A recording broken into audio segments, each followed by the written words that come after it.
turn us to thousands, and we'll grow in number, fueled by them to see the horizon, turn us to thousands, and on we'll go in number, fueled through the wastelands, through the highways.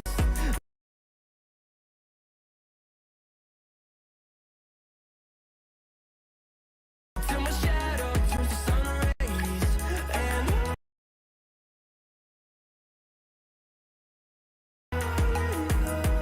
we'll go through the wastelands, through the highways, and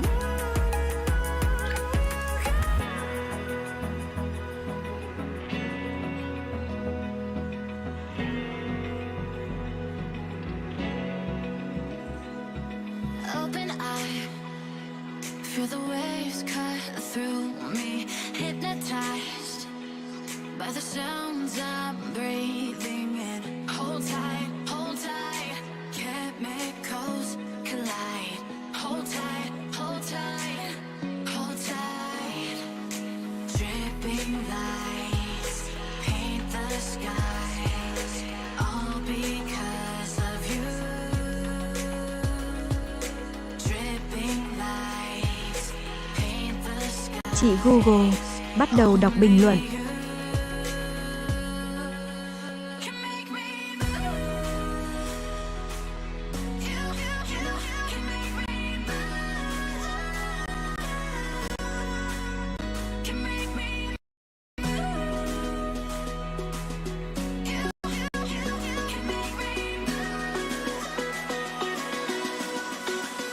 Can make me.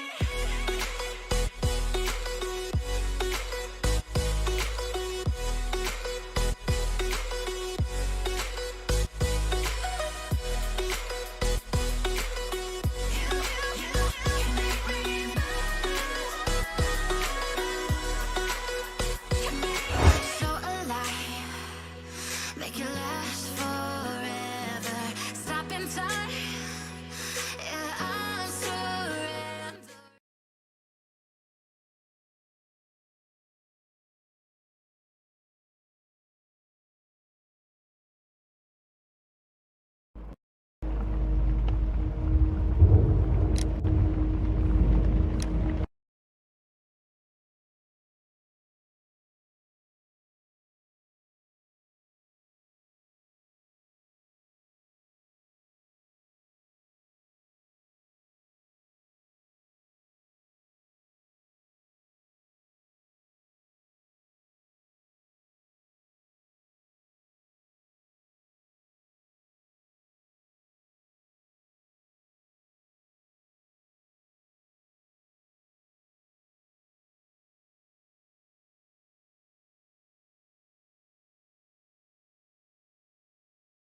O12XYZ is now live.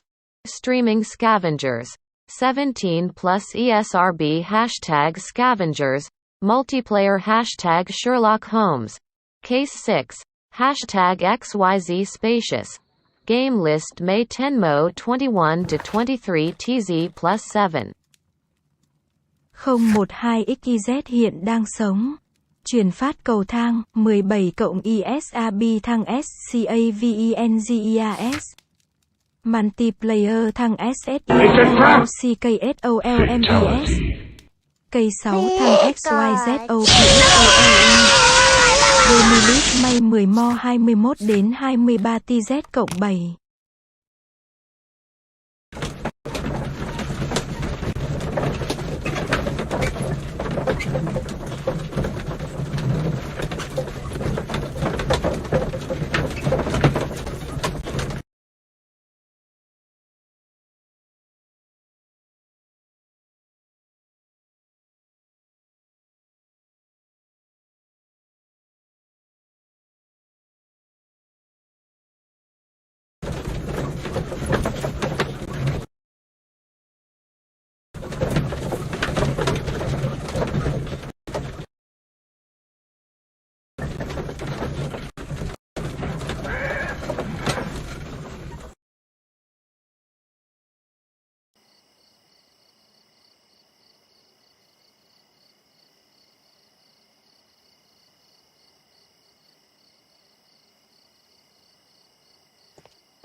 Please, gentlemen, leave the scene now. Oh, Mr. Holmes, is that you? Good evening, Constable... Constable Marrow. I was here with Inspector Aberline during the Ripper case, Mr. Holmes, back in '88. But then this is nothing like that case. With this one, we've got the murderer, the weapon, and the statements, which speak for themselves. Of course, Marrow. But you know that appearances can sometimes be deceiving. Who were the victims? The two men here, both shot. The stat fellow was Brian Vercotti, a well-known ruffian. The other, Kenneth Butler, a jeweller by trade. You spoke of statements. You have witnesses? Well, I was there, so I gave my own statement. And then there were two other witnesses who said they saw the killer Chapman. Mr. Turner, a gentleman who lives in that flat over there. And Polly Powell, a flower seller, who was over at the far side of the street. So, Constable Marrow, I should be delighted to hear your testimony. I was standing at the north side of Half Moon Street. That was the side that you came from. But you would have been unable to observe this part of the street, where we are standing now. That is correct.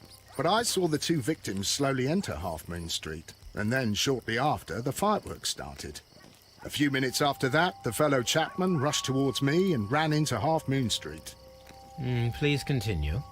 I didn't pay attention, but suddenly I heard a woman's cries and police whistles on the other side of Half Moon Street. I rushed over there and I saw the two dead bodies on the ground. When I reached Whitechapel Street, I saw Leighton Chapman. He'd been caught by two police constables. Did you hear the shots? I didn't hear any shots. The fireworks were all over the sky. They were so loud I couldn't hear anything else. What were the fireworks in honor of, Constable? Well, today's Queen Victoria's birthday, Mr. Holmes. Yes, I appear to have lost track of the days. It is May now, of course. Constable Marrow, what else caught your attention while you were running through Half Moon Street? I saw nothing but rats, and I took the time to light every corner with my lamp. Did you happen to look up at Mr. Turner's window when you were on Half Moon Street at that time? Yes, I saw that the window was open, but no one was there. It was dark in the room. Constable, your statements have been of great value to me.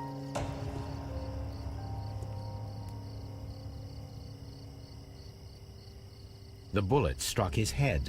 This man didn't stand a chance. EA Games. Challenge everything. I'm the king of the world! This is an ordinary... Holy shit! door that opens.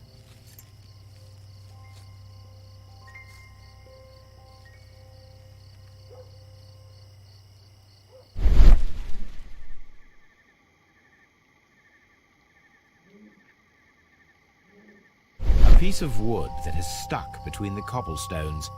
Let us take a closer look.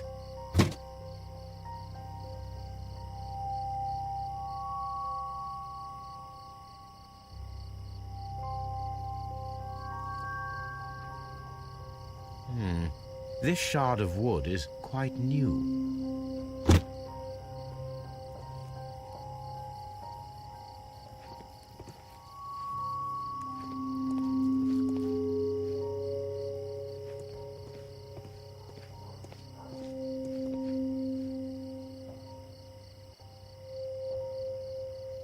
Good evening, Mr. Turner. I heard Constable Marrow reply to you as Mr. Holmes. Are you that detective, gentleman? I've heard of you. And well, I know things about this evening. Excellent. Might we hear your story? Could you tell us everything that you may have seen or heard? I was already in bed when the fireworks started. A few moments after, I clearly heard two gunshots from outside. Please continue. I quickly got up and I grabbed the lamp from my nightstand and I rushed towards the window. I looked down and I saw two bodies. And there was a man with a gun who was standing nearby. Where exactly? Well, near this body. Did he notice you? I don't think so. He rushed towards Whitechapel Street without looking around. Mr. Turner, did you see anyone else in the street? No, I saw no one but that man, the murderer, the fellow they caught. Were the two shots you heard consecutive? Yes, there was a very short pause between them, and they sounded different somehow. It seemed to me that the second shot was louder than the first. That is an interesting comment. Mr. Turner, what were your actions after you stepped up to the window? I was afraid that the man with a gun might return, so I stayed close to the window till I saw the policeman coming in the Half Moon from Whitechapel. Then I walked out to tell them everything I saw.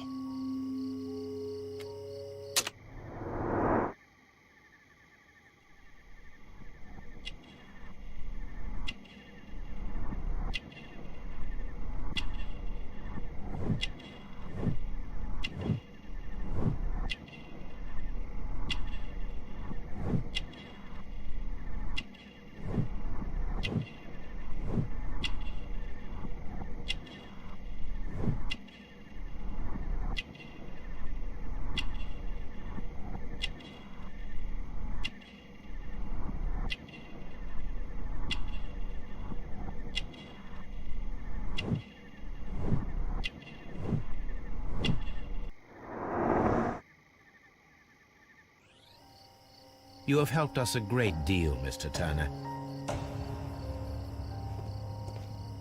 I'll do anything to save my brother, Mr. Holmes.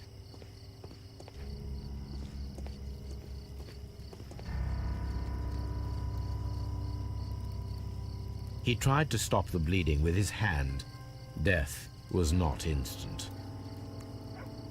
The bullet penetrated his stomach, a dreadful wound. A tattoo from Westgate Prison. Vacotti must have done some time there.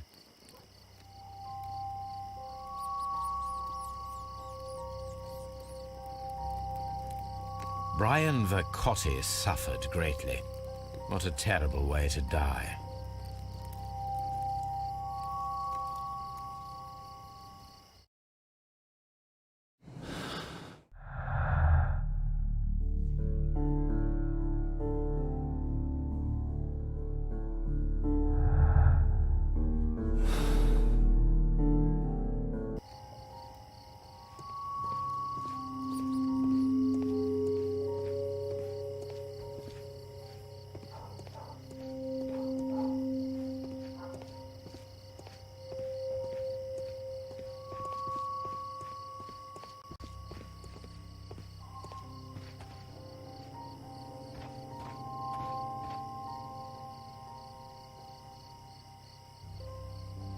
Mrs. Powell? What do you want? My name is Sherlock Holmes. I'm assisting the police with their investigation of the crime that took place this evening. Well, I've already gave my testimony, but very well. Could you tell us everything that you may have seen or heard? Yes. I was selling my flowers as usual, and then the fireworks began, in honour of Queen Victoria. I enjoyed those. But then, all of a sudden, a young lad ran out of Half Moon Street and stopped just by me. He had a gun in his hand. He was like a ghost, and all covered in blood. It was dark, but I could see him, because of the flashes from the fireworks. And then? I screamed as loud as I could. I knew that a policeman should be on duty in the vicinity. He had no time to escape. 2 constables got him. Then another constable came out from the very same street, and I heard him talking of a horrible murder. Victory! Did you hear the gunshots? I'm not sure. You know, what with the fireworks? Did you see anyone else leaving Half Moon Street? prior to or at the time of the crime? No, sir, I did not. Even with all the fireworks, I was very attentive, as I'm always on the lookout for customers. My thanks to you, Mrs. Powell.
A fairly long pole with a forked end. A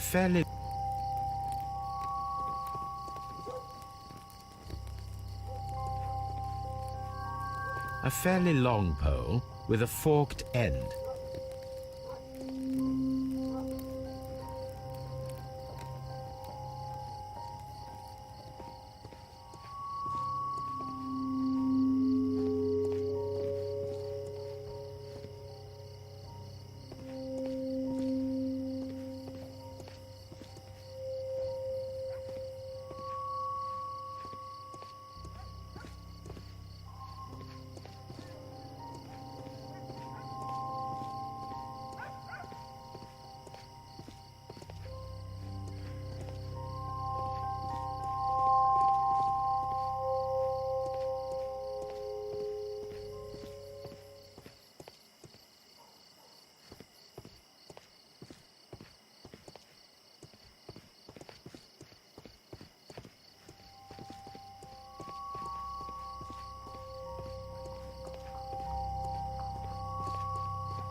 I'm always wondering what's on your mind, Holmes. It would be my pleasure to assist you with your investigation, Mr. Holmes. I'm so glad that the murderer has been caught.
It would be my...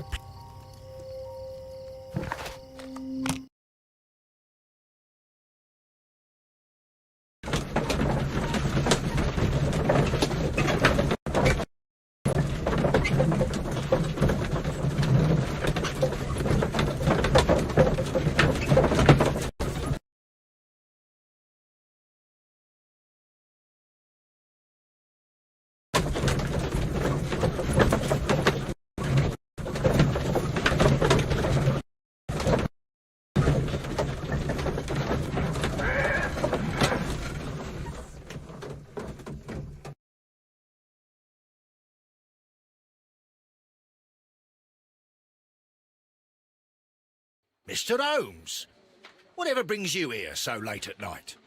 I'm interested in the case of young Leighton Chapman. He was arrested earlier this evening and accused of a double murder. I beg your pardon? That case is quite clear to the police. Or are there any new facts that we don't know about? Who knows, Inspector? Look, you are free to investigate, of course, Mr. Holmes. Chapman was arrested with a revolver in his possession, which you can find in the evidence room. The suspect himself is in custody. Did you find anything else on his person? A few personal belongings. Nothing particular, Mr. Holmes' possession. Thank you, Lestrade. And I rushed towards the window. Of course, Mara. But you...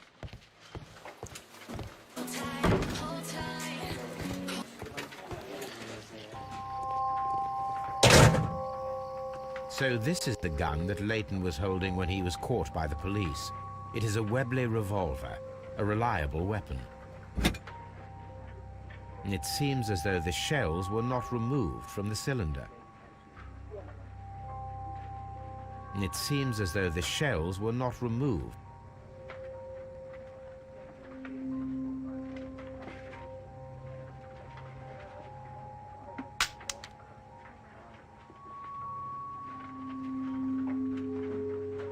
Two out of the 6 shells have been fired. There were 2 shots. A cheap watch, bought with his own money, no doubt. These cigarettes are filled with cheap tobacco. Nothing interesting.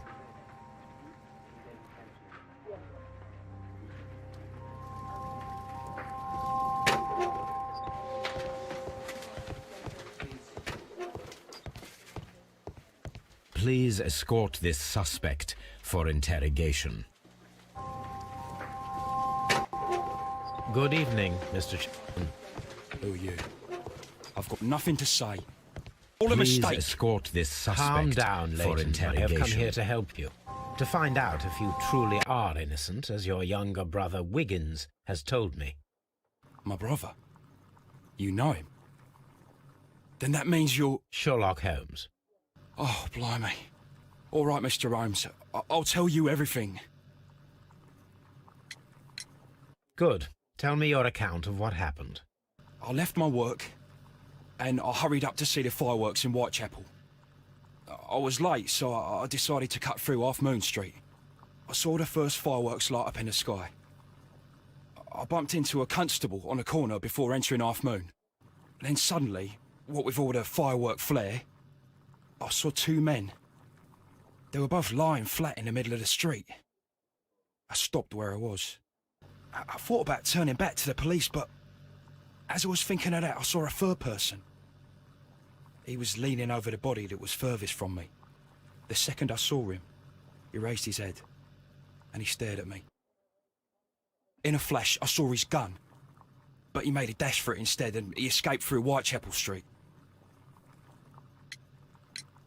So you might still have had time to return to the constable. I panicked.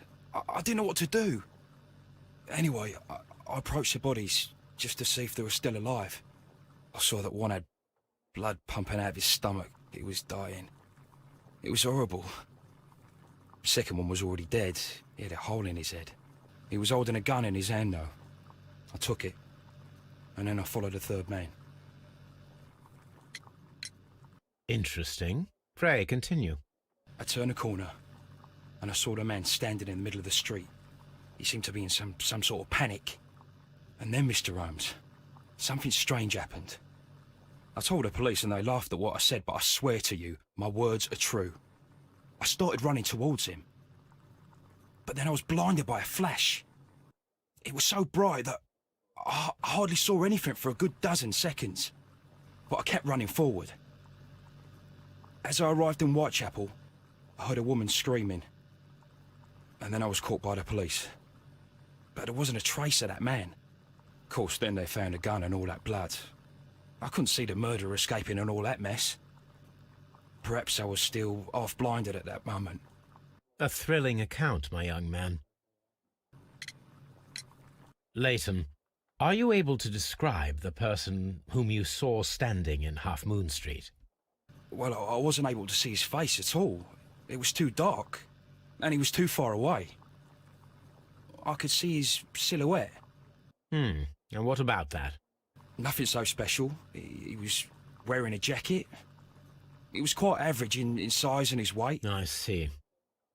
Was there anything else that struck you at the time? No.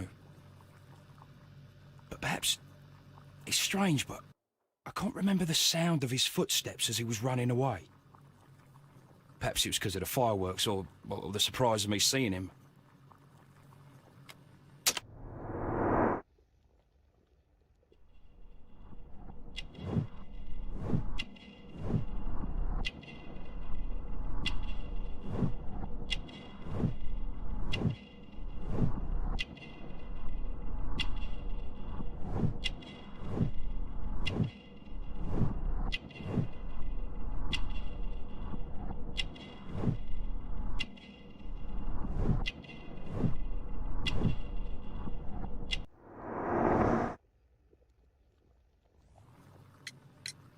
Leighton, I confess I am puzzled.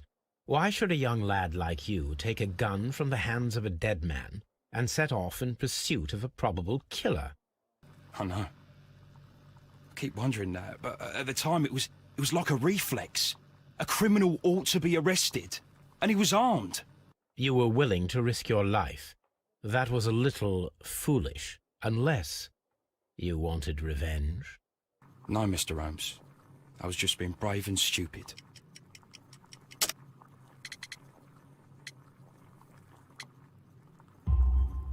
I'm sure that you were, but I believe that you may have recognized one of the victims, Brian Vercotti. You knew that gentleman well, did you not? However could you know that? You have a typical tattoo of the Westgate Brotherhood upon your hand. I observed exactly the same mark upon Mr. Vercotti. You came to know him from your sharing a past prison sentence. Am I correct, Mr. Chapman? Oh, God. You're right, Mr. Holmes.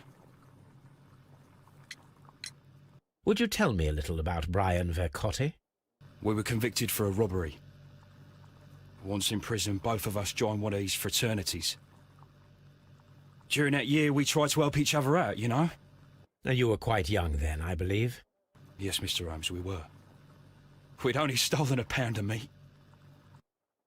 After we were released and when I saw what my little brother had become, I decided to work towards living an honest life. And Vercotti? He had a hard time. His sister had died in a Whitechapel dispensary while he was in prison. He had no family anymore. Our paths split. He fell back into crime. So you lost him? Yes. And for around 2 years, I heard no news of him at all. We shall see you soon, young man.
What's up with you, lad?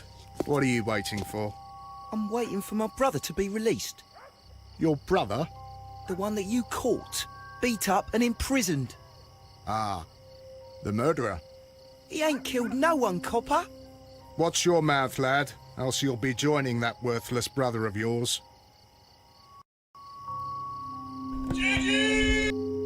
Shut the fuck! Oh, hell no!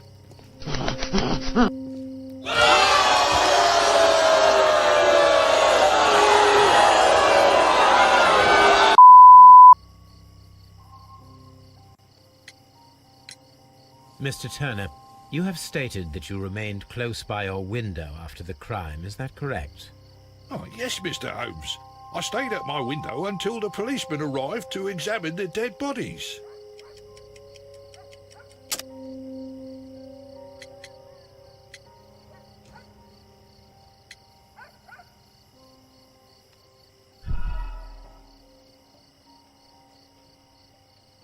Oh, yes, Mr. Holmes.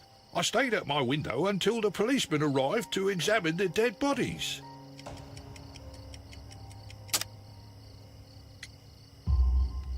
That is very interesting, Mr. Turner.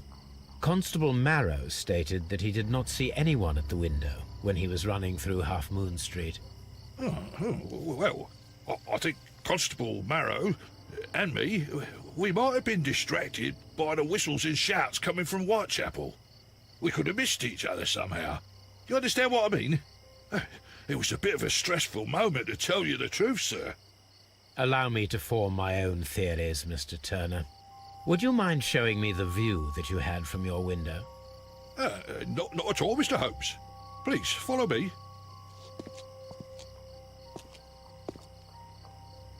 Mr. Turner appears to live very modestly.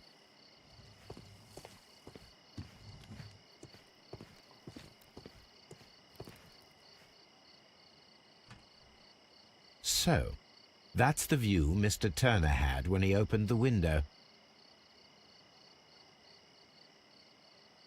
The dead body of Kenneth Butler. Brian Vercotti's contorted corpse.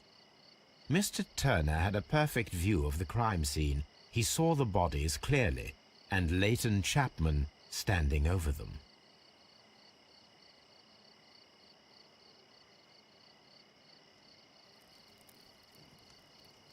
Anything else you would like to know, Mr. Holmes?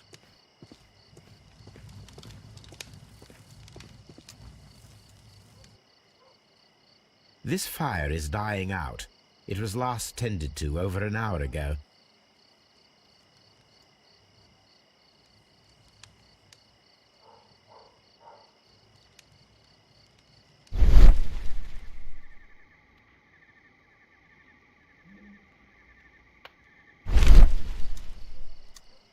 The papers are almost entirely burned. I am unable to see what's written here.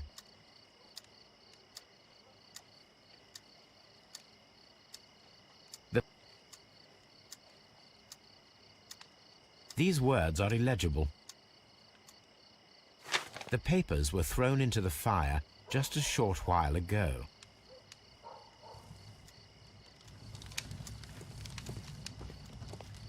Mr. Turner was roused from his bed by the sound of gunshots.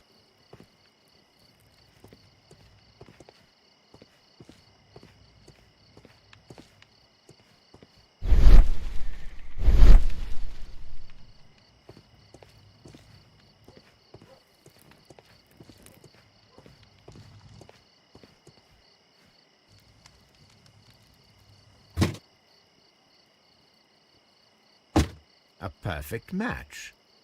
So, Mr. Turner broke his stick when it became stuck between the cobblestones. He did not mention that he was so near to the victims.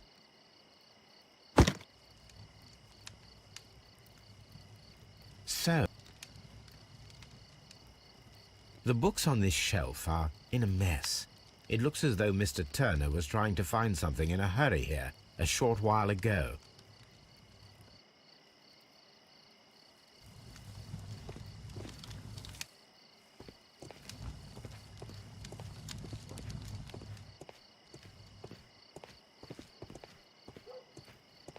Anything else you would like to know, Mr. Holmes?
I am unable to see any higher.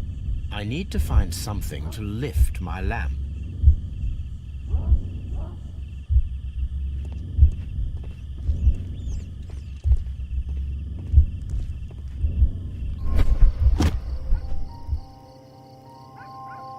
This should be useful.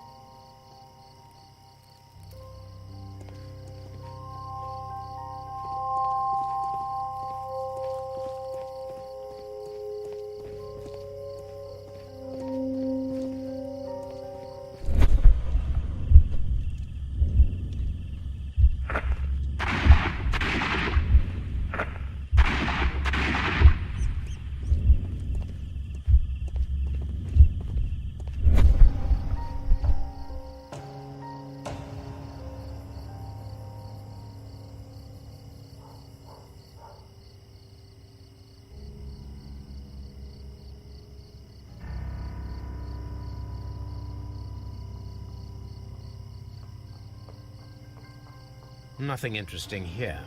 200. No, God! No, God, please, no! Surprise, motherfucker.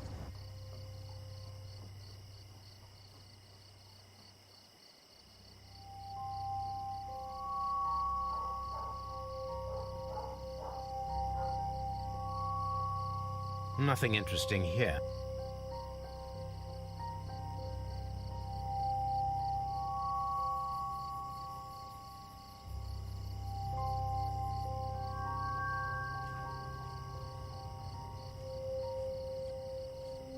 Nothing interesting here.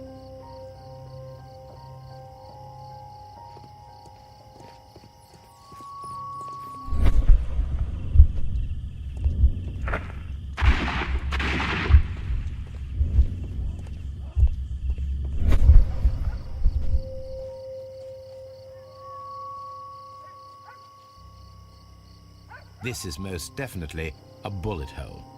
The brick cracks are fresh. Watson, there was a third shot fired in this street.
Don't throw that up my face, you little bitch!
Constable Marrow, I would value your assistance in this investigation.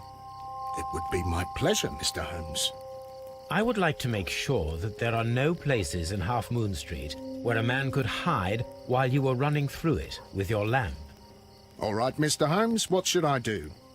Take your lamp and start walking, just as you did before, and try to find me.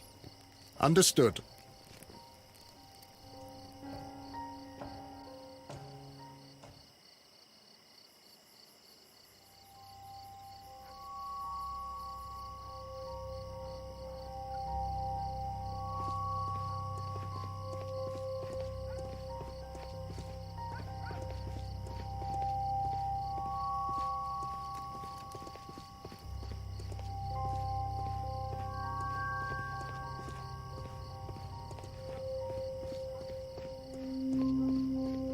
No, this is not how I walked at the time of the crime. I was more attentive. Let's start over again.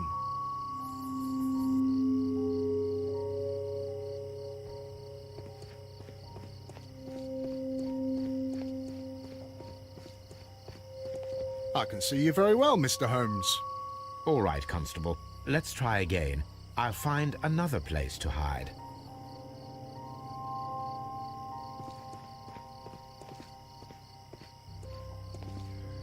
Here you are, Mr. Holmes. All right, Constable. Let's try again. I'll find another place to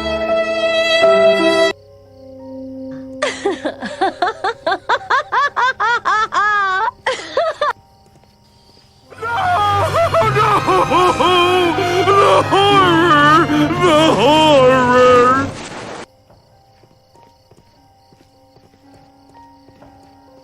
Mr. Holmes, it wasn't difficult to find you at all. It is obvious now. No one could escape Constable Marrow's lamp while hiding in the street.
Anything else you would like to know, Mr. Holmes?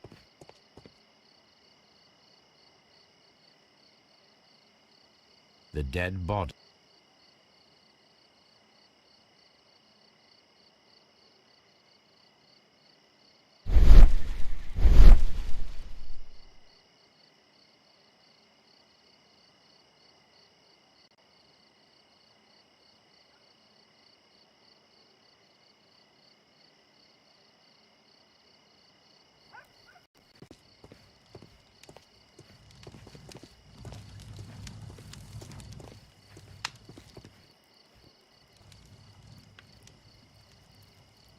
So,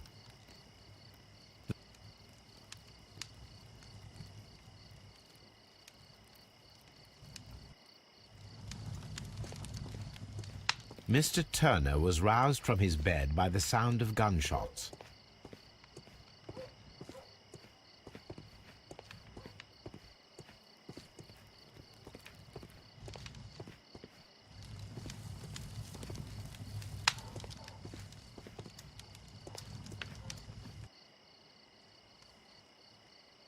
This fact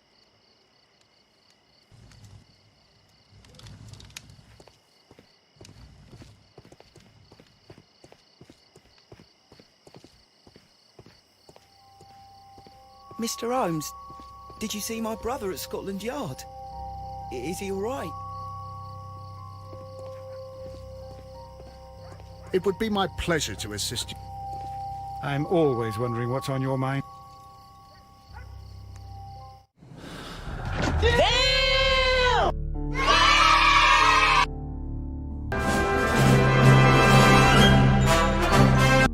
Fucking bullshit!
Please believe me, Mr. Holmes. I'm not a killer.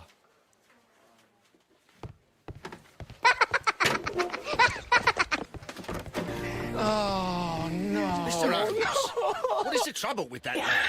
Wasn't he guilty of murder?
Mr. Holmes.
Why are you looking at me all the time like that?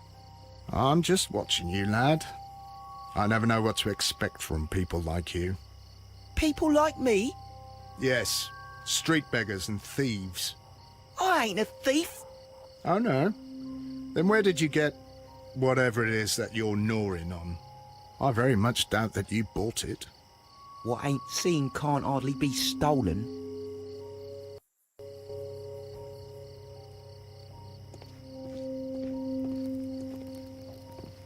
It would be my pleasure to assist you with your investigation, Mr. Holmes.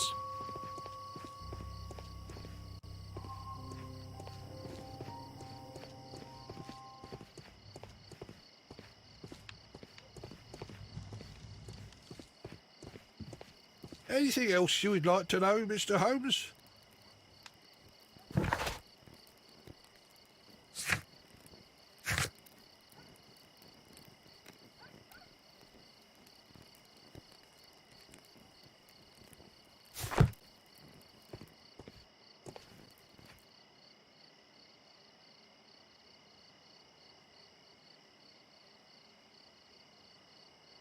Brian Vercotti's contorted corpse.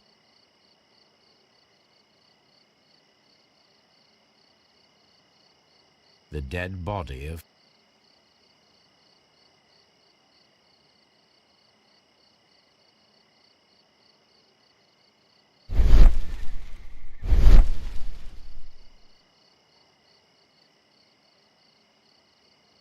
the dead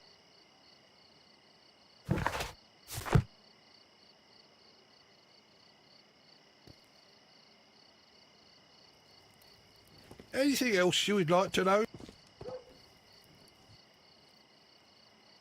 This kitchen knife is quite sharp.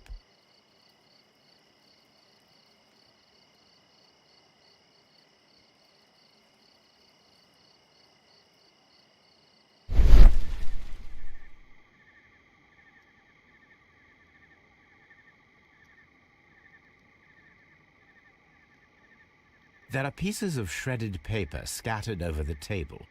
His kitchen knife was used to cut the paper.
Attention! Attention!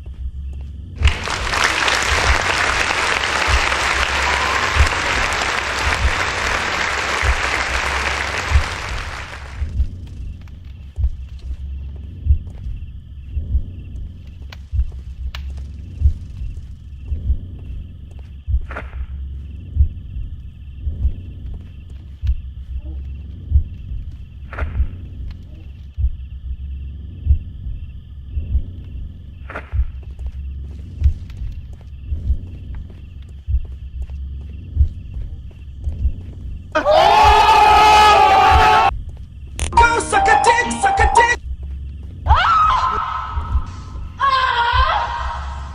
My name is Jeff.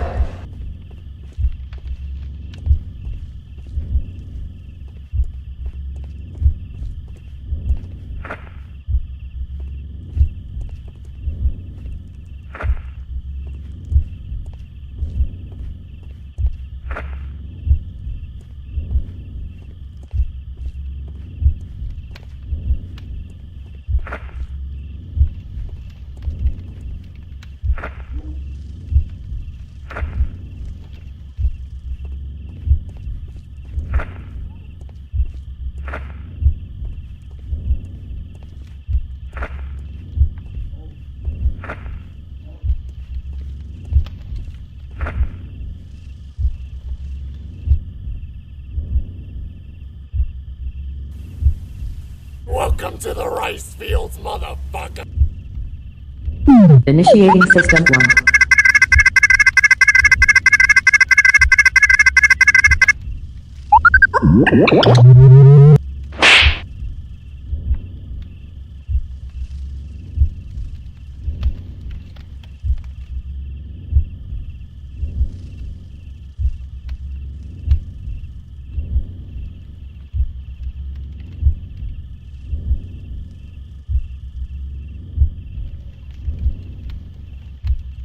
No, it didn't happen this way.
happen this way.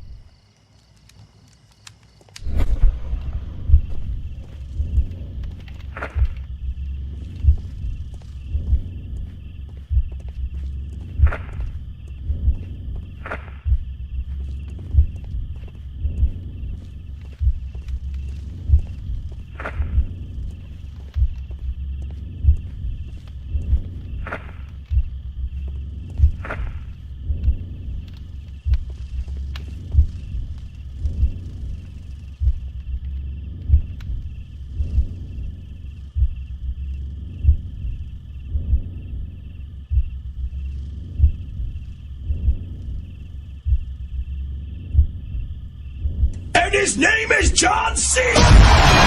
Killing spree. Oh shit! Oh shit! So Mr. Turner used a book to hide an object that he found on Kenneth Butler's body. The question is, what did he find?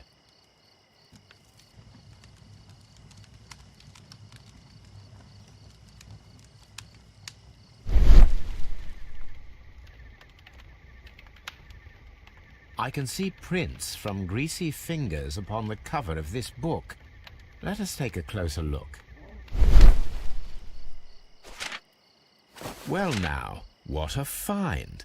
A precious jewel, concealed inside a book. A bracelet with a unique ram's head design, a distinctive feature of ancient Grecian artifacts, probably of the Hellenistic era.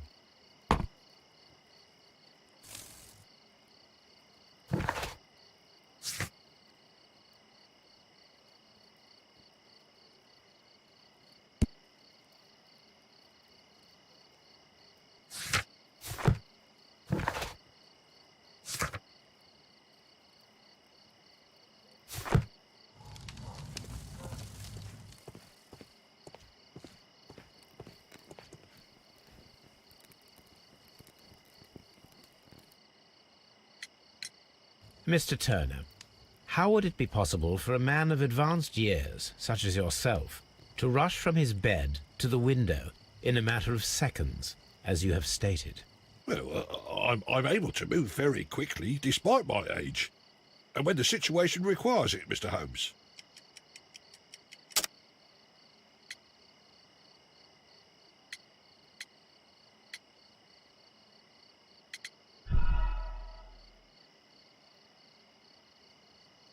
Well, I'm able to move very quickly, despite my age. And when the situation requires it, Mr. Holmes.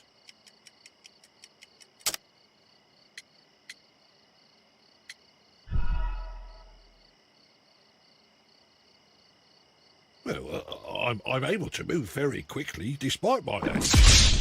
And when the situation requires it, Mr. Holmes. Wow. I highly doubt that, Mr. Turner. I observe that you suffer a severe limp due to your injured right leg. It would have taken at least 10 seconds for you to approach the window. That means you could have easily missed something or someone in Half Moon Street during that time. You're right, Mr. Holmes. I could have missed something. But it did seem to me that everything happened so quickly. Time can pull tricks on you. And what of everything else that you told us? Mr. Turner, it is vital that we have your complete and true statement. Mr. Holmes, I do assure you that the other things I said were most sincere.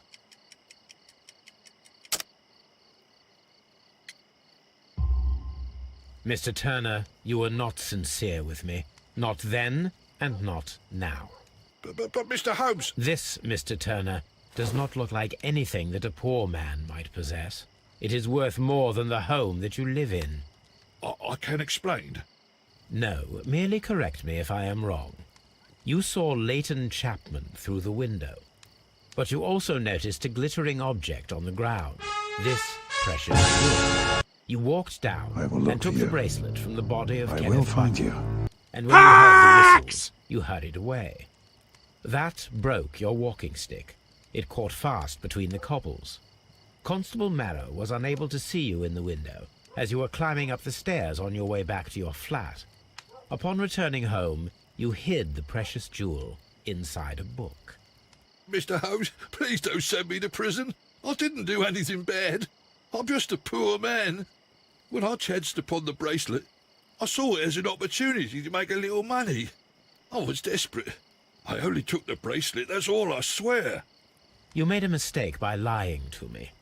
But you are not a criminal. I believe that. Although I must return this bracelet to its rightful owner.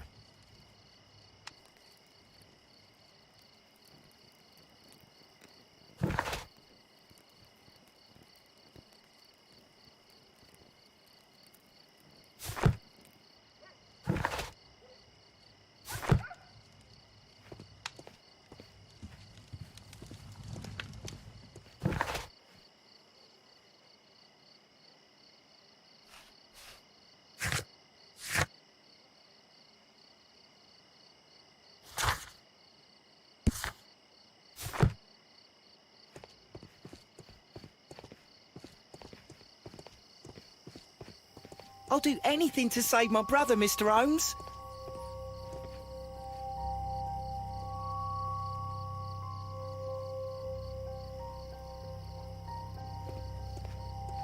It would be my pleasure to assist you with your investigation, Mr. Holmes.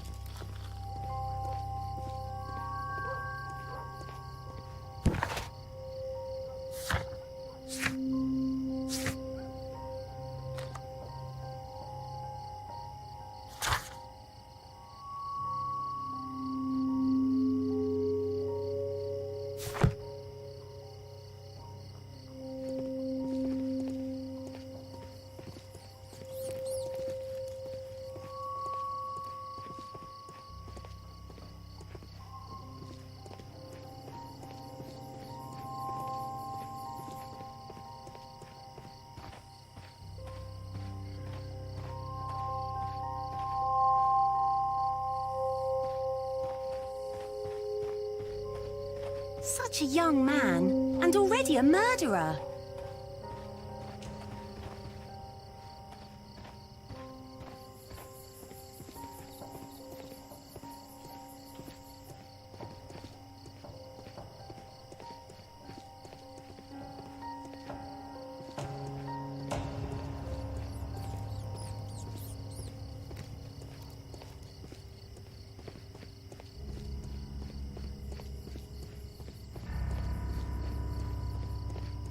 I'm always wondering what's on your mind, Holmes.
Mr. Holmes, what is the trouble with that lad?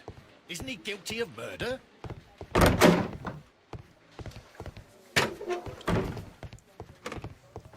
Please believe me, Mr. Holmes.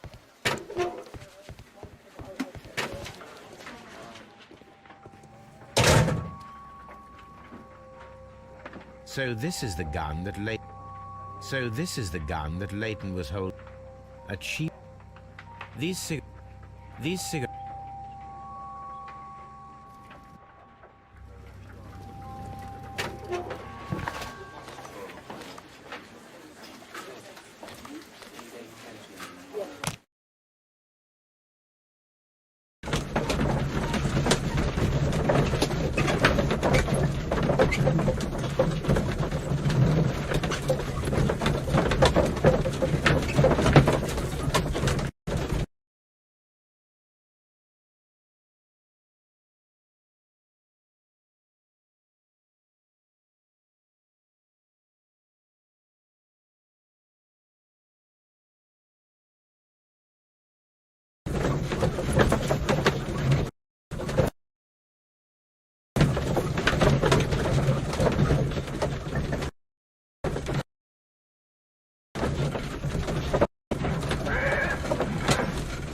Wiggins, my lad, what are you doing here? You'd best be leaving and be quick about it.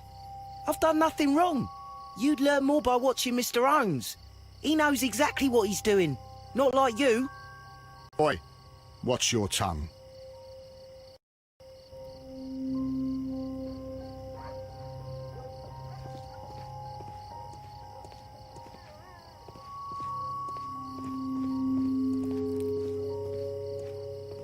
It would be my pleasure to assist you with your investigation, Mr. Holmes. I'll do anything to save my brother, Mr. Holmes.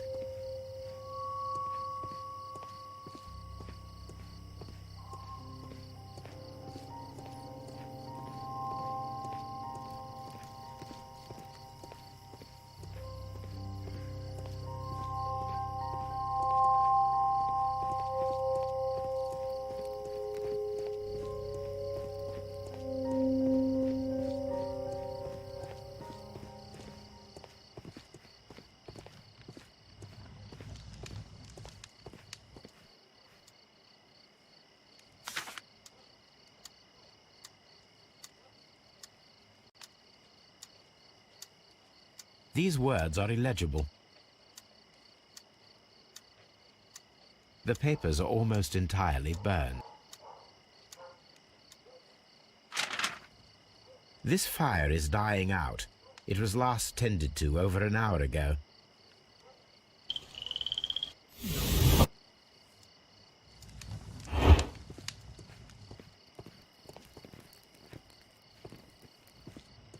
Mr. Turner was roused from his bed by the sound of gunshot.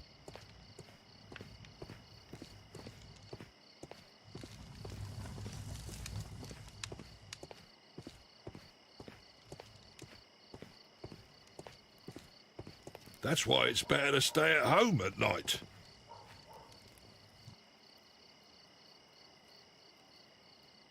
This kitchen.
One of the victims, Kenneth Butler, was involved in the story of the stolen Hellenistic treasures. A visit to his pawn shop should tell me more.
Mr. Butler's key matches the lock perfectly.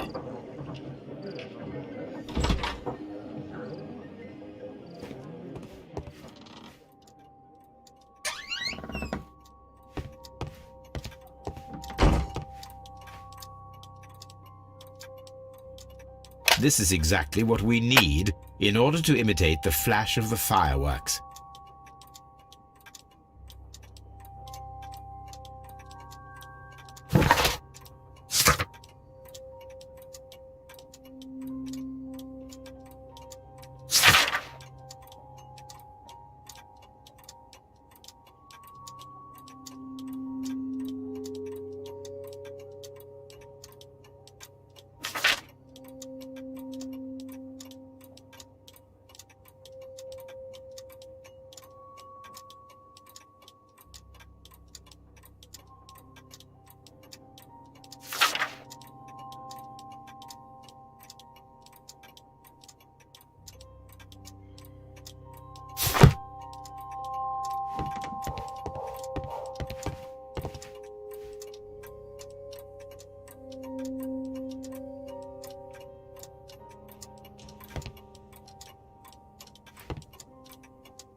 It looks as though Mr. Butler kept a careful record of his operations. It looks as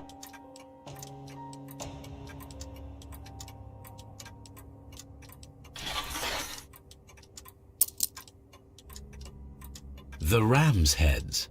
This necklace belongs to the 5 rams of Mittelin collection. Interesting. That means that Kenneth Butler owned a part of this collection all this time, 10 years after the theft.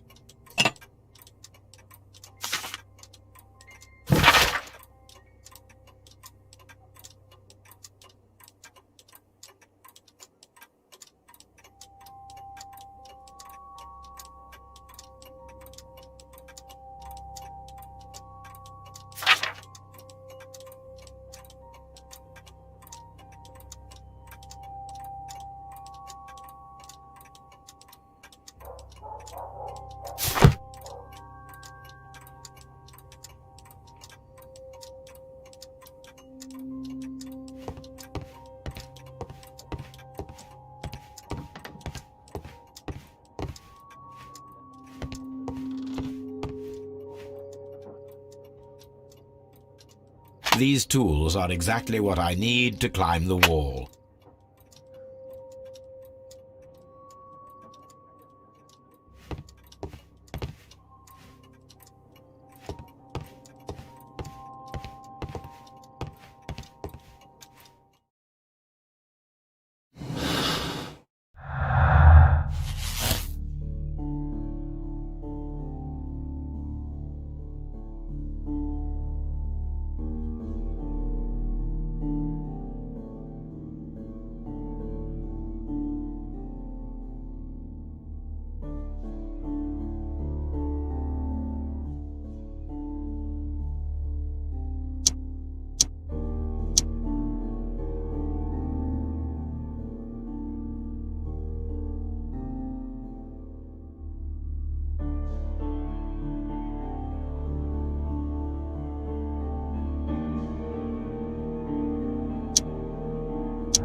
Look here, lad. You'd better go home and start thinking about what a fine pickle your brother's landed himself in. Ha! But he'll be free tonight, 'cause he's innocent. Don't be daft, lad. It's a closed case.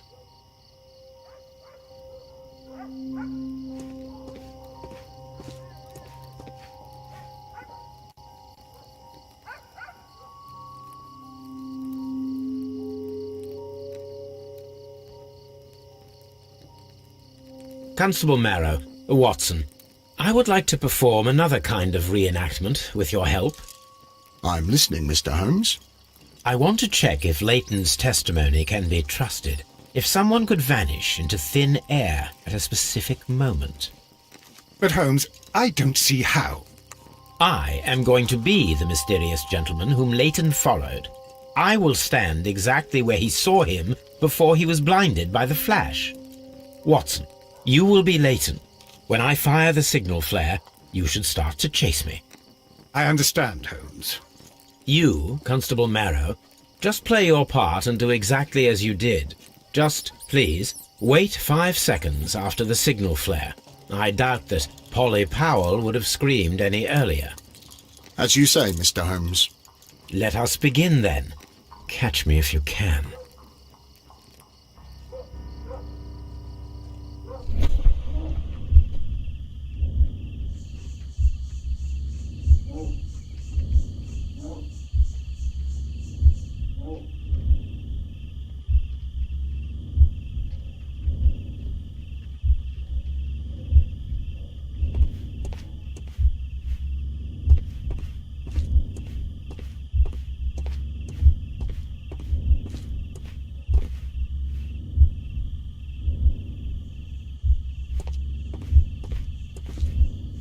The moon illuminates this wall. Anyone trying to climb it would be easily spotted by Constable Marrow.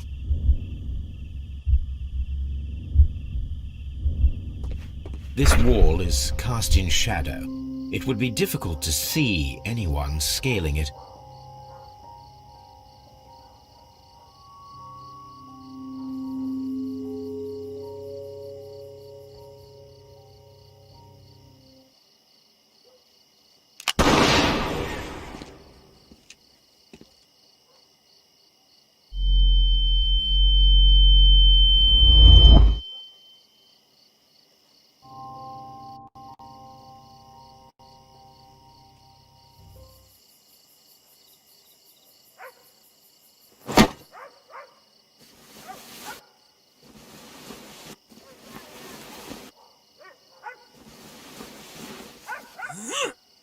I can barely see anything.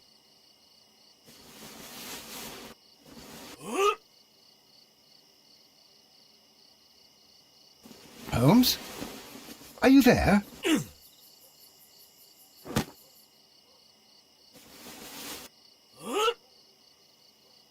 I should try climbing faster.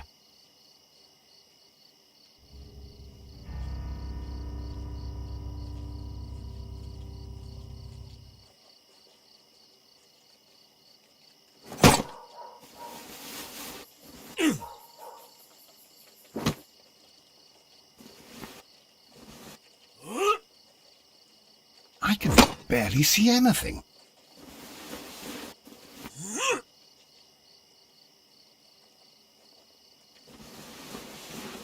Holmes? Are you there?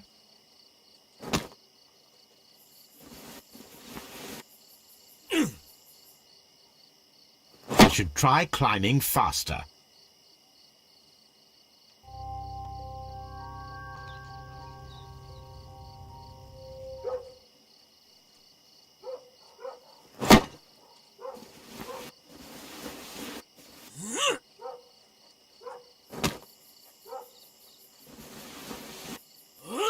I can barely see anything.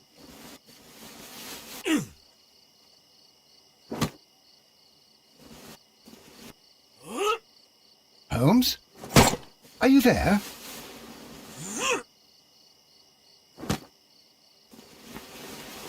Where is he? My God, a man can't just disappear like that.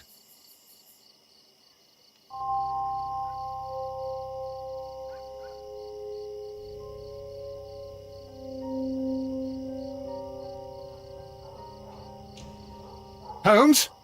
Holmes? Where are you? I cannot see you, Mr. Holmes. Dr. Watson, it seems that Mr. Holmes has disappeared. Don't worry, gentlemen. I am up here, above your heads. How on earth did you get up there, Holmes? I am using crampons and a climbing axe, although the person we are looking for did not leave any traces of such tools. Constable, is there any way to get to the top of this building?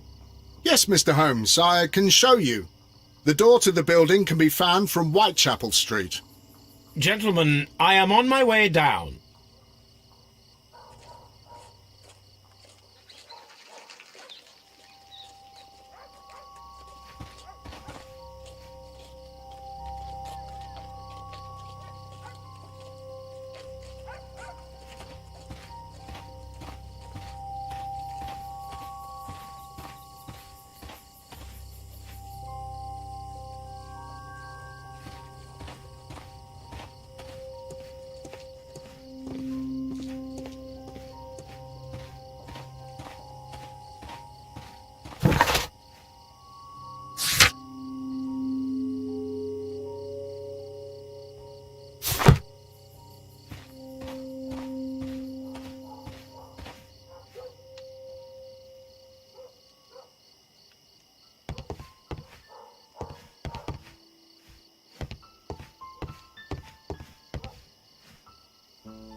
It's empty.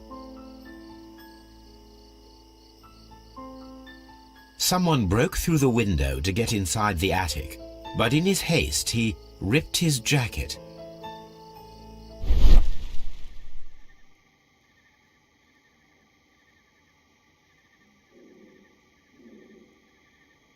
A cluster of thick black threads. They're unusually strong. I should examine them under the microscope.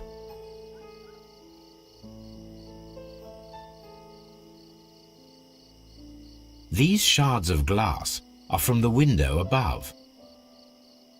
We can conclude that the person whom Leighton saw climbed up the wall, broke into the attic window, and escaped through the hatch.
Let us take a closer look.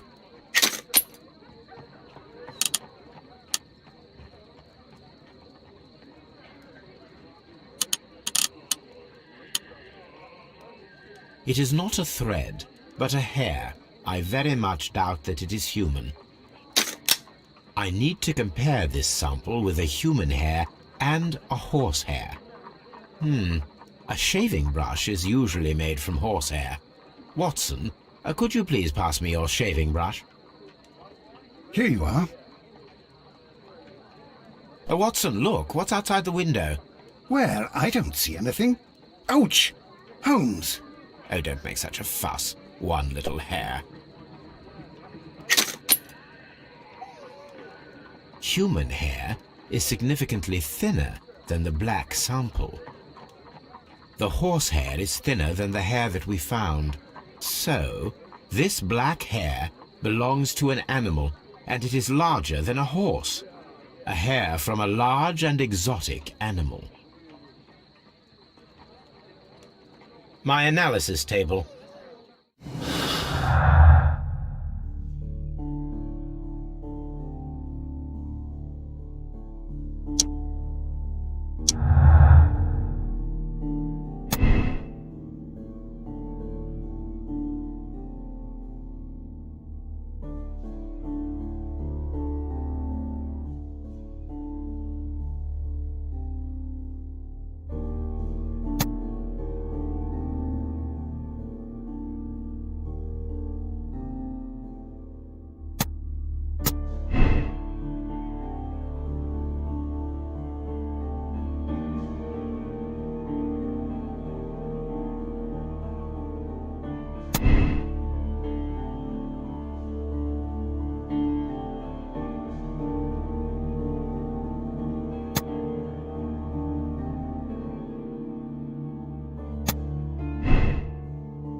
I'm always wondering what's on your mind, Holmes. Hello, Toby. All you need now is a shawl and a mop cap, and you could be Mrs. Hudson's younger sister.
Please believe me, Mr. Holmes. I'm not a killer.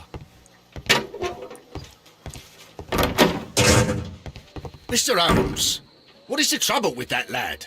Isn't he guilty of murder?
Mr. Constable, why did you become a constable?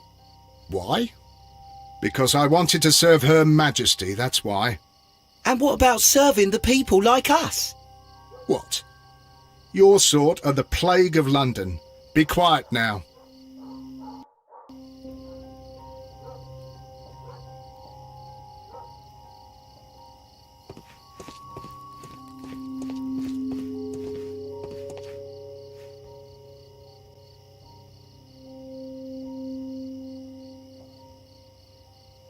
Mr. Holmes?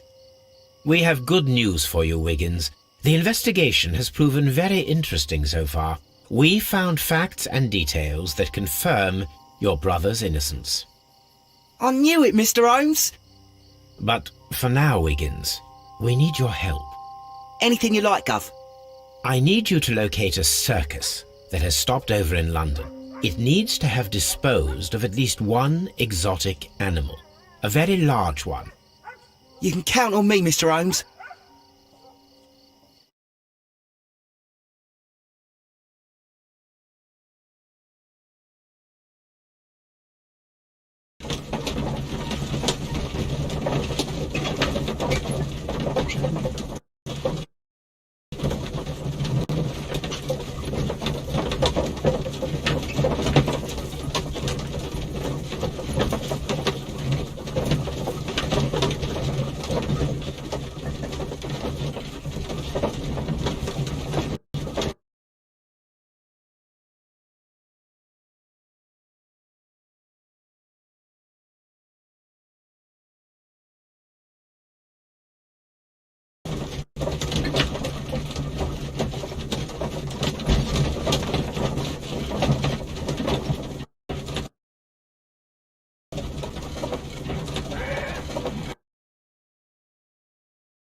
I do hope that those children don't get into trouble, Holmes. Don't worry, Watson. I predict some news in 7 seconds. Mr. Holmes, we found it. Here it is. And this is a young Indian elephant, the highlight of the show. And this? Duval Brothers, a well-known travelling circus that is currently stopped in London. I believe that is exactly the type of circus we are looking for. I'll pay it a visit.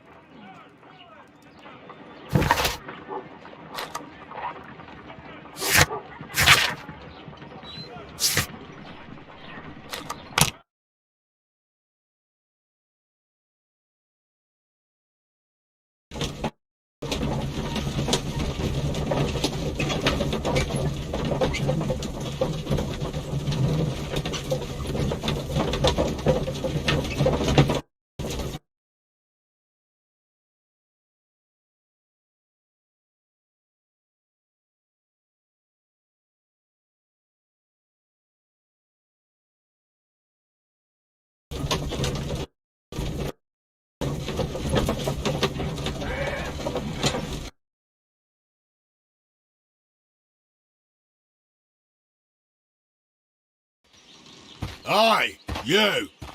Stop right there! Good morning, sir. Pardon me, but why am I not allowed to walk around here? Because it's private. Well, I only wanted to meet the artistes. Hmm? You're wanting to apply for... Nah, you don't look like the type of, artistic lockpicker that we're looking for. You might be surprised. What? Nah, I don't think so. Clear off.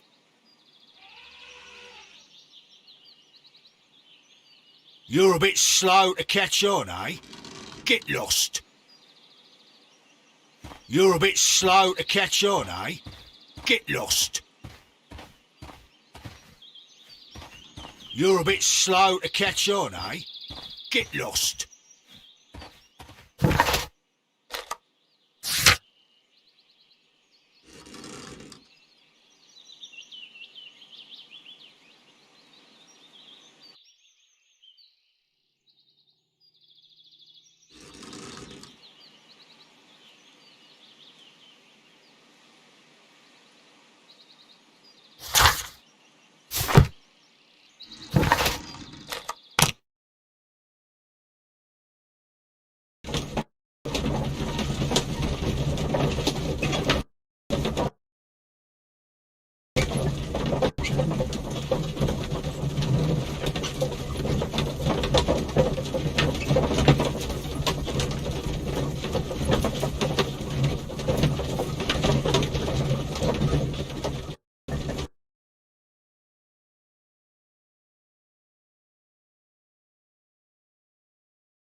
spectacles are unpopular among thugs, I don't want to arouse suspicion.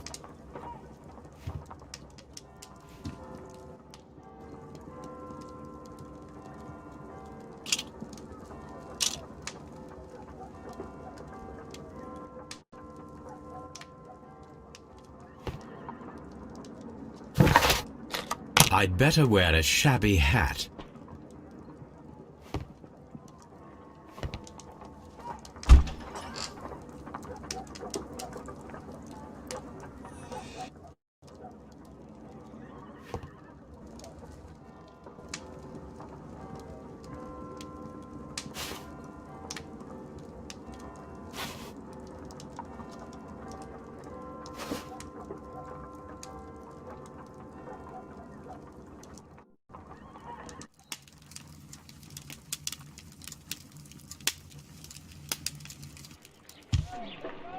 Stay where you are.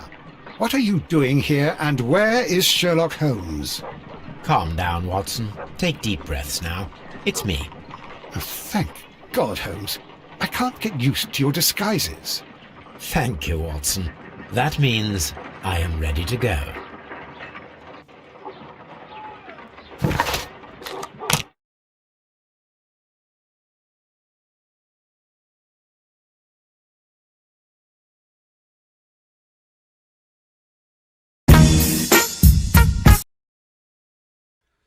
Do it!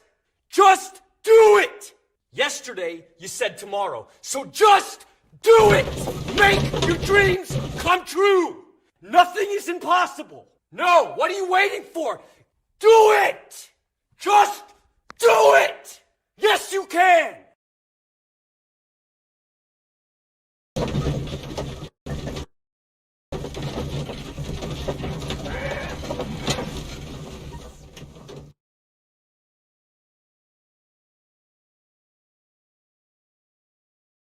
Who are you? What's your name? My name is Nigel. I'm here to open the locks. Talented, eh? Let's see. Go inside the marquee and show yourself to Charles Foley. And I'd highly advise you not to trick him. Got that? I've got it.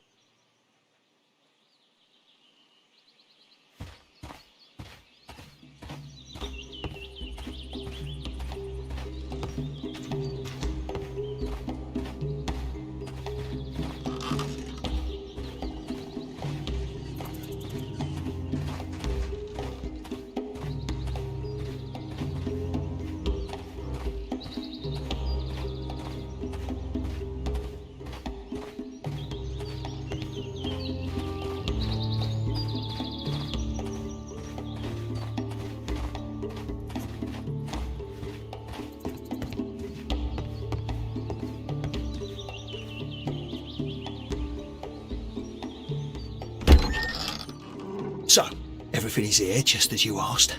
And what about the money? Some of the barrels are wet. Transportation issues, it couldn't be helped. Whatever. We'll be here after midnight to pick up the supplies. I want to be paid first. No. You'll be paid after we make the transfer, as I said.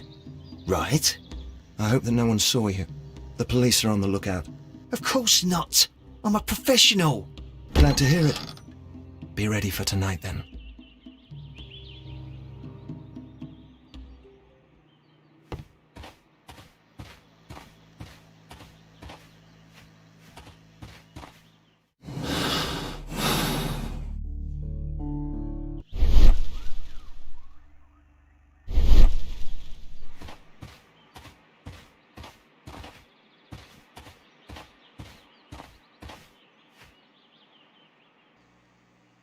This printing press is old, but still quite capable of printing hundreds of pages per day. From lambs into lions, those are words of encouragement and defiance. That's a picture of a contemporary gentleman wearing a Robin Hood hat. Interesting. This poster was clearly made to fire up rebellion amongst the people. There are enough posters to paste across half of London's walls.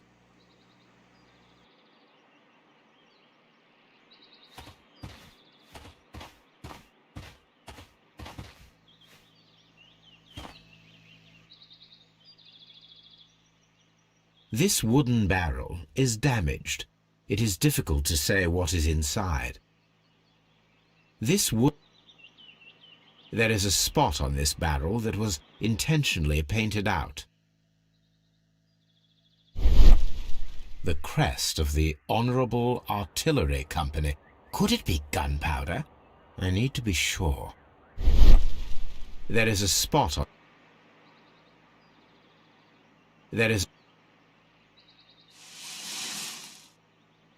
Judging by the fractions and the scent, I can confirm that it is, in fact, gunpowder. The barrels are roughly clustered. It seems as though they were brought here in a hurry.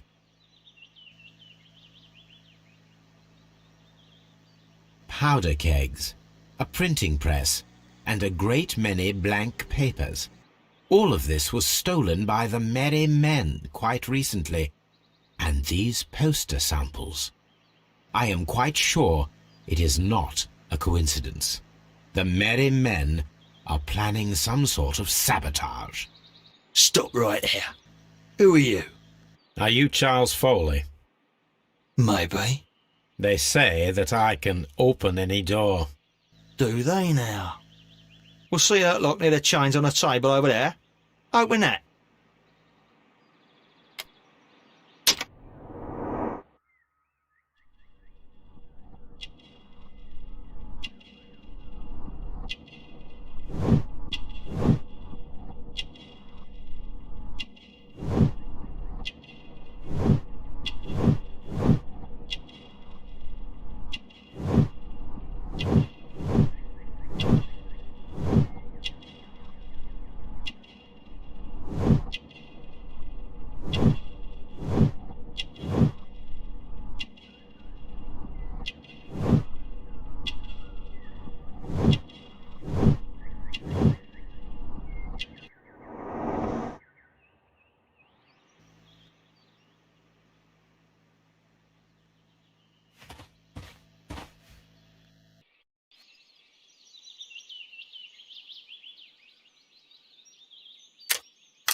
I need to find out what's behind this Charles Foley.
Oh, well, they're right. What's your name? Nigel Shirley, from York. Ah, Nigel from York. Never heard anything about you. How'd you hear about me?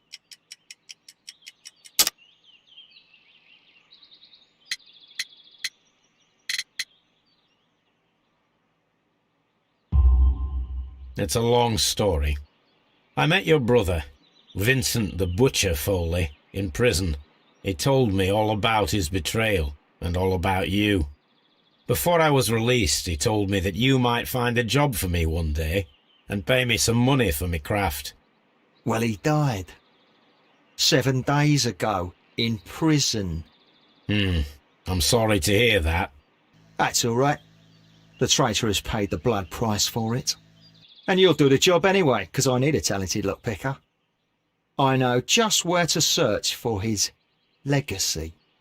It's all about the Hellenistic treasures, isn't it? Osh, you fool. Now, listen up. You'll come with us tonight, and you better mind yourself. Us? Wait, who's coming then? Billy, Jack and me. And what will I get for that? We'll share the loot. The one you seem to know about. Right. Wait for us at the abandoned manor house on a corner of Ladbroke Grove and Kensington Park Road at midnight. Deal.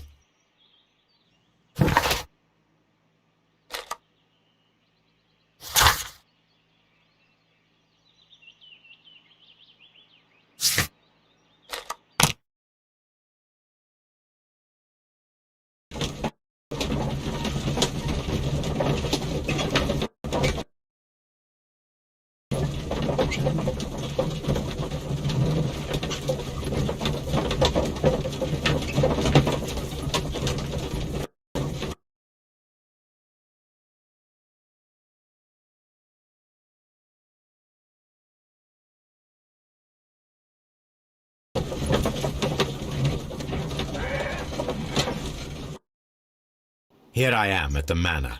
Somewhere inside it are the Hellenistic treasures.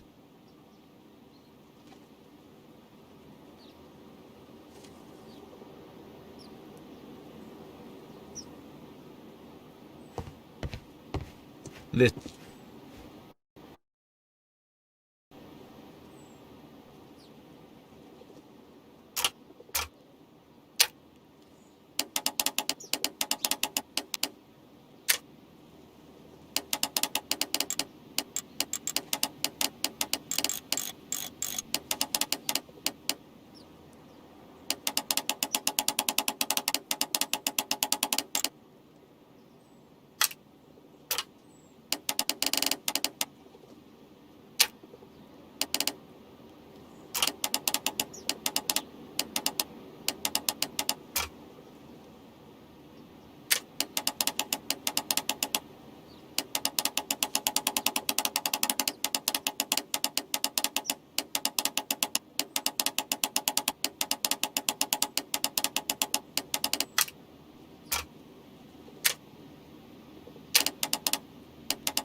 I need to find where the safe is hidden and lockpick it.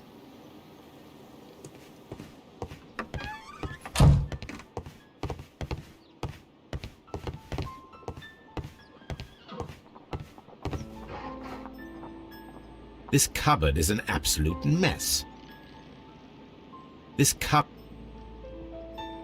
Several books have fallen from... It seems as though this cupboard can be moved.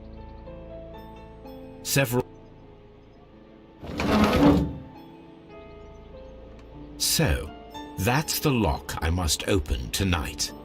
Let me see.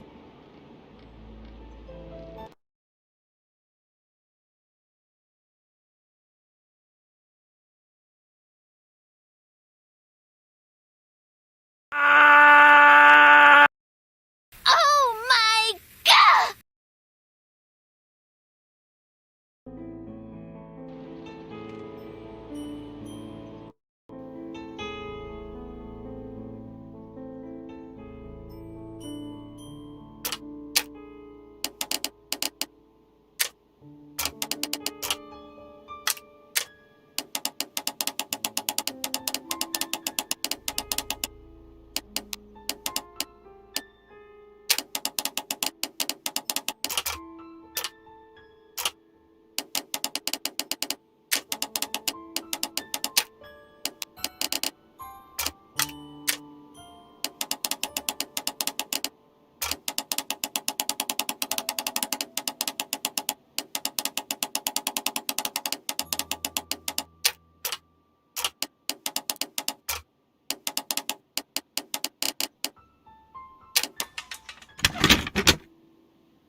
What a surprise! Another lock. And I won't be able to pick it. I recall that precious key around Foley's neck. It might prove a decent fit. I suppose they hired me to only open the first lock. Let us wait for the thieves, trap them, and find out. Let us check the thieves' possible escape routes in the event that they are caught off guard by the police from the front door.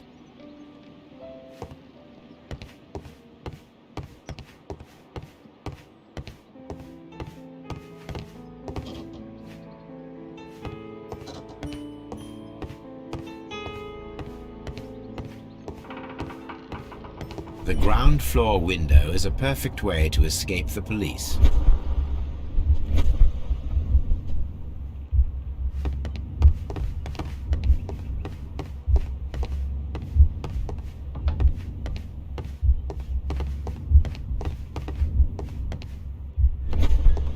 The ground floor window is a perfect way to escape the police.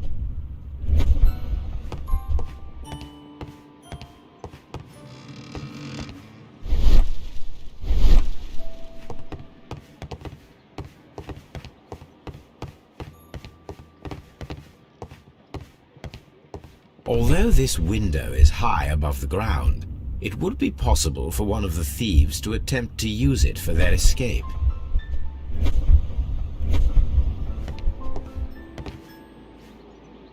This should be useful.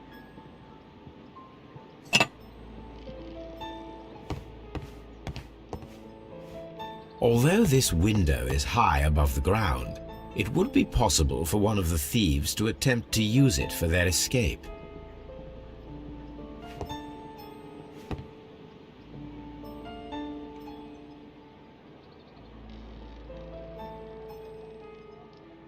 One step on these beads, and our thief will go flying. I should walk carefully here, else my plan will be ruined.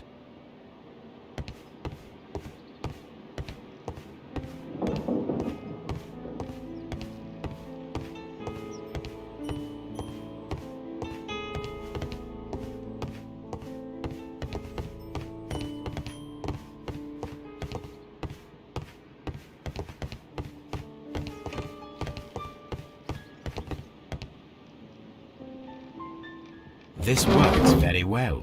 No one will escape through this window now.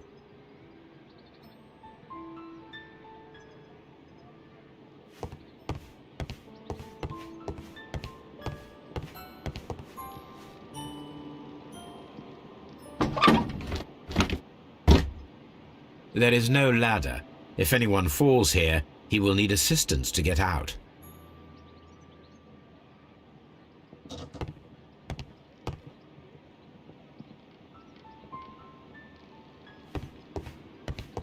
This door is a perfect means of escape in an emergency.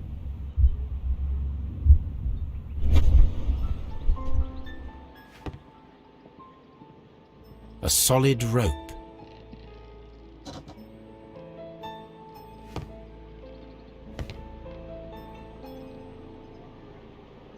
This hatch.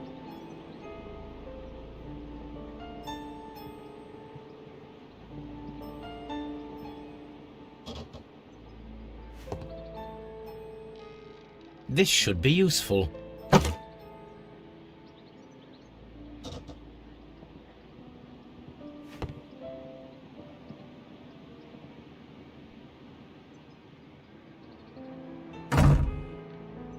The door is now blocked. The door.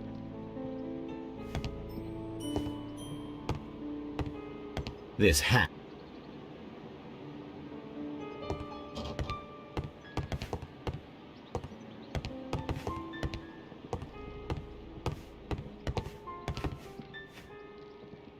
This should be useful.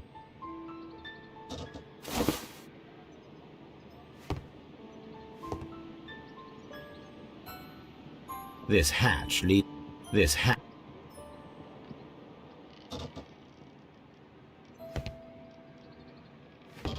This door is a perfect means of escape in an emergency.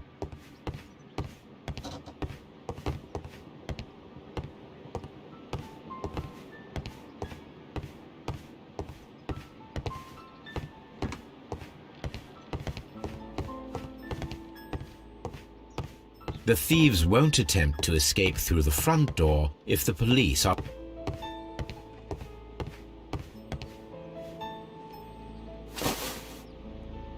I wonder what this old chandelier is doing on the floor.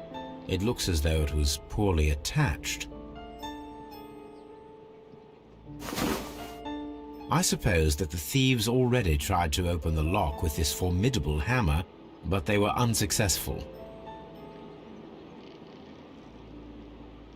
Now, if anyone takes the hammer, the rope will uncoil and make the chandelier fall.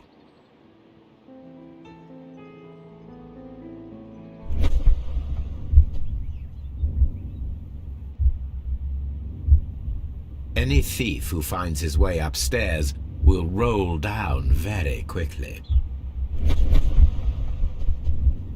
If he runs through the dining room and takes a sledgehammer to force open the door, the chandelier will knock him down.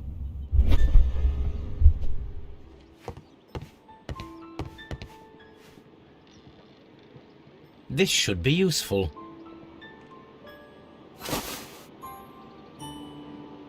The door is now blocked.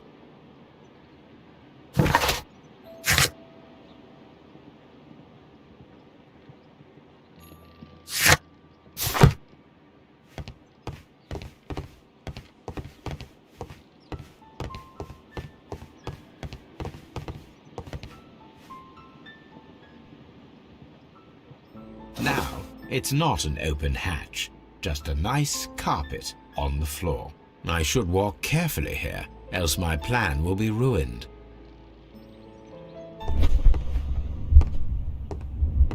Now, if a thief runs through the kitchen, he'll pay a surprise visit to the cellar.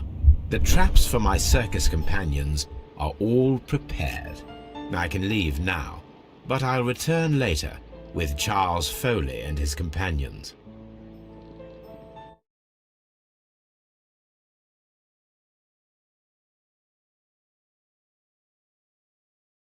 Hello.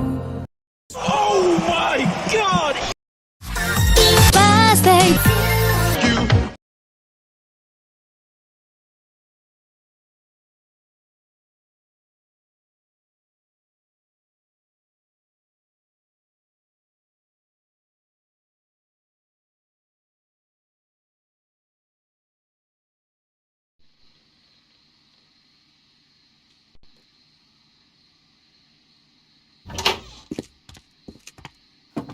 Police! Police!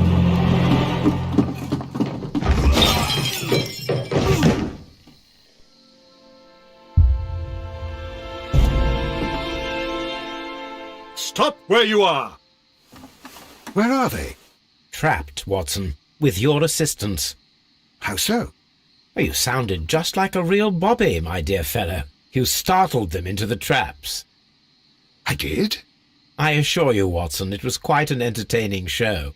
They will not escape the house now. You scum! And this is the pistol used for the murder in Half Moon Street. How do you know about that? Have you closed the case yet, Sherlock? Mycroft, what are you doing here? Did you follow me? Sherlock, it may seem that I used you, but you should be pleased to know that you have served our Queen well, in this instance.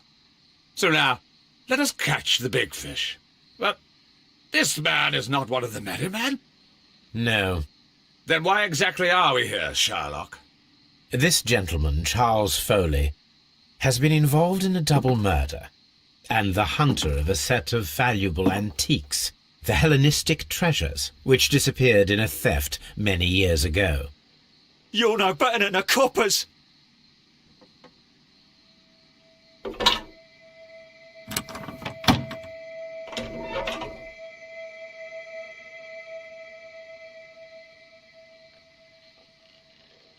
Holmes, that is incredible.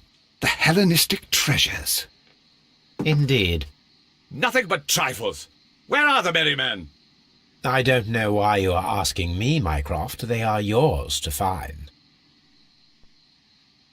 I'll see you soon, dear brother.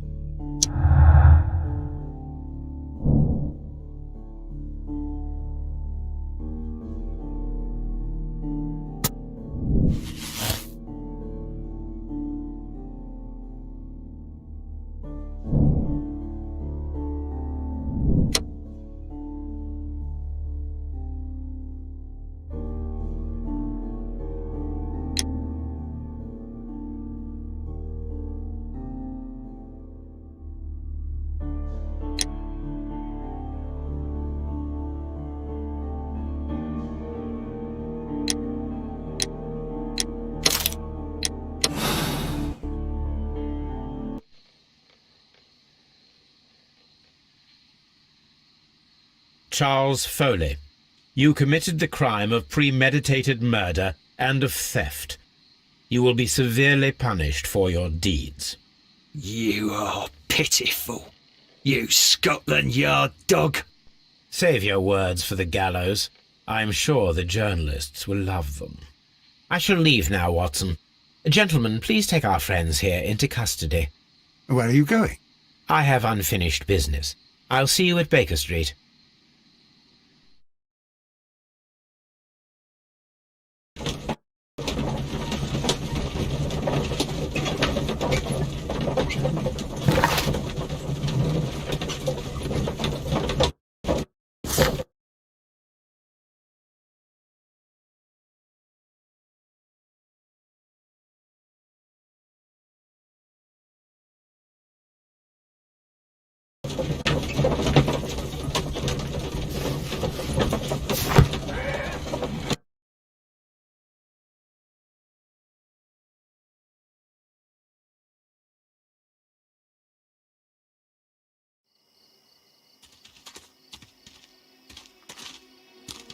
Be careful with the lamps. Don't bring them too close to the barrels. Good evening, gentlemen. Who's there? That is of no importance. What matters is who you are and the plans that you have here. So you can stop us from carrying them out? Eventually, yes. Hey, careful. You'll blow us all up. I'm listening. We are a group known as the Merry Men.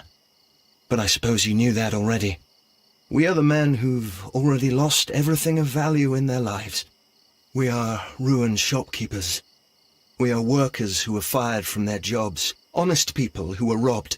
We were forced out from our homes and thrown onto the street, and all of this in the name of the so-called law. The laws that were set out by our government. The laws that make the commoners only more vulnerable and the wealthy more protected. We are not only from the British Empire. Some of us are from the New Lands, America, Australia, and we are many. But men we are still, and we are merry for that we stopped being afraid.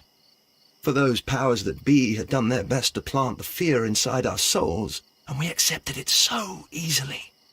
The fear advised us to keep our heads bowed. It prevented us from fighting. Bankers and politicians, they own our lives, our work, our bread, and they push us to compete between each other, just to see who may serve them better. But in the end, they are the few, so they are weak.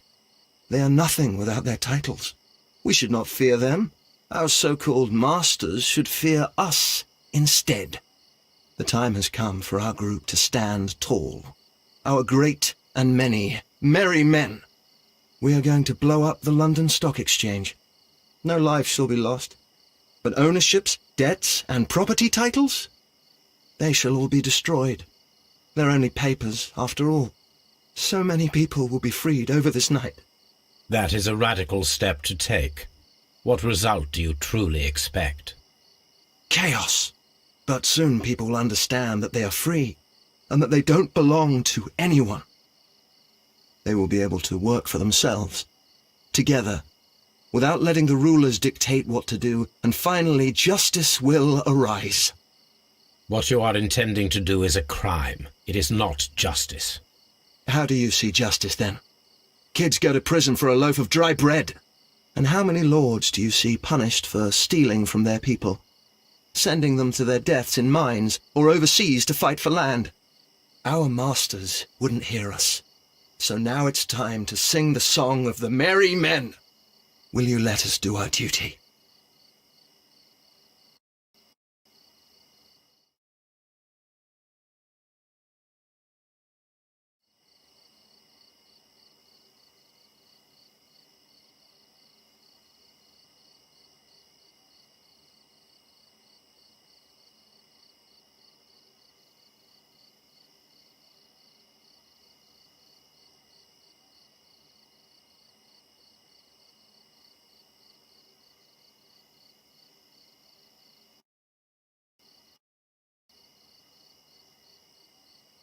When the law serves only the few, it can no longer be trusted.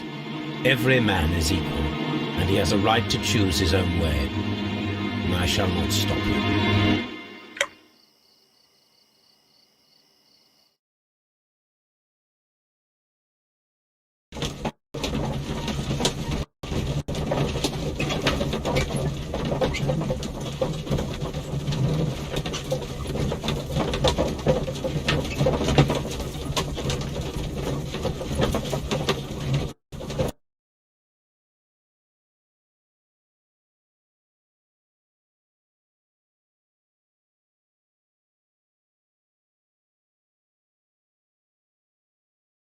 Fucking cow!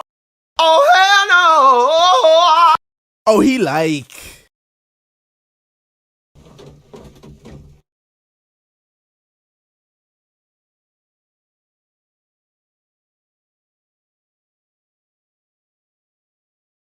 So, you're interested in Russian literature now?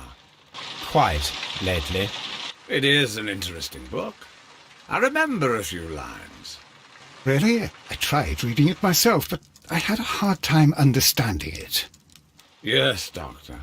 It's about intelligence. Sherlock, I vaguely recall one of the lines.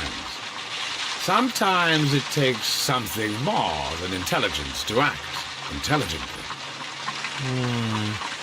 There were also a few words along the lines of, pain and suffering are always inevitable for a large intelligence and a deep heart. Tell me, Doctor, does my brother show any signs of pain or suffering? Not that I know of. Because you see, Doctor, behind all of his masquerade, my brother does possess a deep heart. So deep that he does not recall where he places his love. Well, I'm sure that... His love and his duty that, in the first place, should be directed towards the Empire. For without it, we would be nothing. A country filled with uncivilized men. I should leave now. Sherlock, Dr. Watson. Holmes, what just happened? What was that? The start of a new world. Anything in the post, Watson? Any clients worthy of our attention? Only a second reminder from Mrs. Hudson about our new neighbour. She urges you to remove your... Oh, I don't care about that. Holmes, the lady who will be moving in shortly has requested the use of our spare room to place all of her boxes. Wait, what? A lady?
Alô?